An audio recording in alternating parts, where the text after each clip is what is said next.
গাইবান্ধার পলাশবাড়ী উপজেলার কাশিয়াবাড়ী বাজারে অগ্নিকাণ্ডে অন্তত ৬টি দোকানঘর পুড়ে ছাই হয়ে গেছে। এতে দোকানের মালামাল সহ পুড়ে গেছে নগদ টাকাও। ব্যবসায়ীরা বলছেন ৬টি দোকানে অন্তত ২৫ লক্ষ টাকার ক্ষতি হয়েছে। আজ সোমবার ভোর ৫:৩০টার দিকে এই অগ্নিকাণ্ডের ঘটনা ঘটে। স্থানীয়রা জানান, ভোরের দিকে বৈদ্যুতিক শর্ট সার্কিট থেকে প্রথমে একটি দোকানে আগুনের সূত্রপাত হয়। পরে মুহূর্তের মধ্যেই তা আশেপাশের দোকানগুলো ছড়িয়ে পড়লে এতে দোকানের মালামাল সহ পুড়ে যায়। খবর পেয়ে ফায়ার সার্ভিসের সদস্যরা ঘটনাস্থলে পৌঁছে আগুন নিয়ন্ত্রণে আনে। কারেন্ট থেকে আগুন লাগছে যত সম্ভব, আর ক্ষয়ক্ষতির পরিমাণ প্রায় ৫ লক্ষ টাকার উঠছে, আর ক্যাশ টাকা ৯০,০০০। আনুমানিক প্রায় আমার ২ থেকে ২.৫ লক্ষ টাকার মতো ক্ষয়ক্ষতি হয়েছে।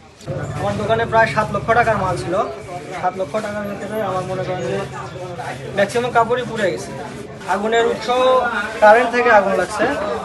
২-২.৫ লাখ টাকা ক্ষতি হয়েছে। ফ্রিজ একটা ছিল, ফ্রিজটা মনে করেন অর্ধেকটাই মনে করেন নষ্ট হয়ে গেছে। এটা চেম্বার দেওয়ার জন্য যা যা প্রয়োজন ছিল সবই ছিল এখানে। পলাশবাড়ী ফায়ার সার্ভিসের ইন্সপেক্টর রবিউল ইসলাম জানান, প্রাথমিকভাবে ধারণা করা হচ্ছে বৈদ্যুতিক শর্ট সার্কিট থেকেই আগুনের সূত্রপাত হয়েছে।